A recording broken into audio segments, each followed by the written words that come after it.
नमस्कार। हमारी पिछली वीडियो में हमने सीखा था ईमेल लेखन कैसे किया जाता है। आज हम सीखेंगे संदेश लेखन कैसे किया जाता है। तो बिना टाइम वेस्ट किए चलिए स्टार्ट करते हैं। संदेश लेखन, तो बच्चों संदेश को इंग्लिश में बोला जाता है मैसेज और लेखन को बोला जाता है राइटिंग। संदेश लेखन यानी मैसेज राइटिंग। अब हम सबको तो पता है कि मैसेज क्या होता है, क्योंकि हम रोज़ किसी ना किसी को व्हाट्सएप में मैसेज करते हैं। लेकिन अगर परीक्षा में पेपर में संदेश लेखन आ जाए तो उसके लिए हमें एक प्रॉपर फॉर्मेट की ज़रूरत होगी। तो आज की इस वीडियो में हम संदेश लेखन का फॉर्मेट सीखेंगे। एक बार आप इसे स्टेप बाय स्टेप ध्यान से सुन लीजिए, समझ लीजिए। इसके बाद आपको संदेश लेखन बहुत इजी लगेगा।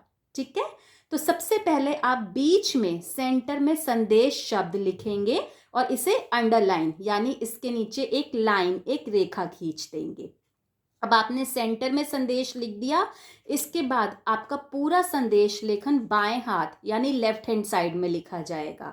तो संदेश शब्द लिखने के बाद आप लेफ्ट हैंड साइड में तिथि यानी डेट लिखेंगे। मैंने इंग्लिश में इसलिए लिखा है ताकि आपको समझने में थोड़ी सी आसानी हो।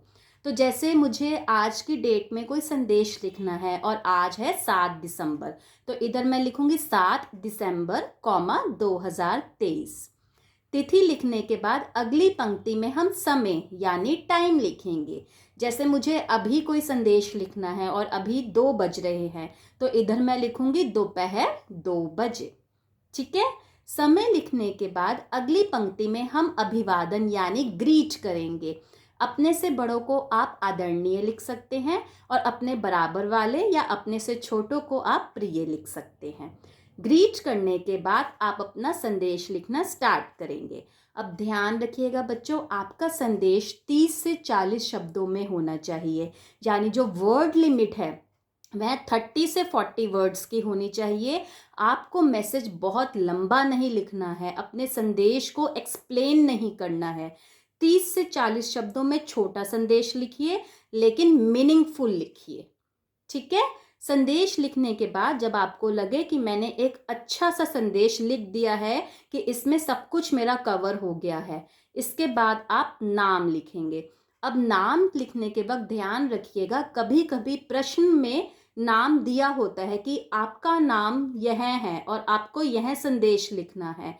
तो उस वक्त आपको जो प्रश्न में नाम दिया हुआ है वही नाम लिखना है, क्योंकि अक्सर बच्चे प्रश्न में नाम जो लिखा होता है वह लिखना भूल जाते हैं और इससे जो है आपका आधा या 1 नंबर कट जाएगा।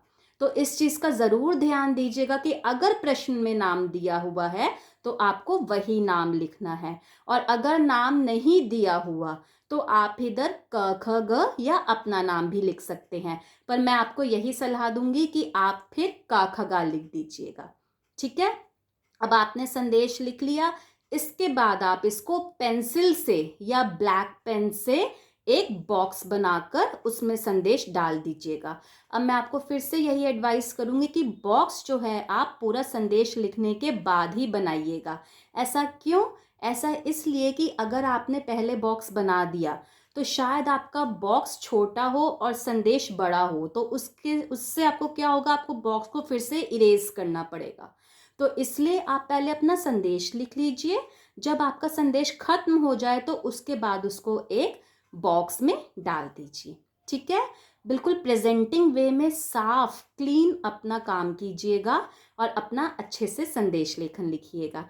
आई होप आपको अब यह वीडियो अच्छे से समझ में आ गई है और आपको संदेश लेखन ईजी लग रहा है। Best wishes for your exams. God bless you.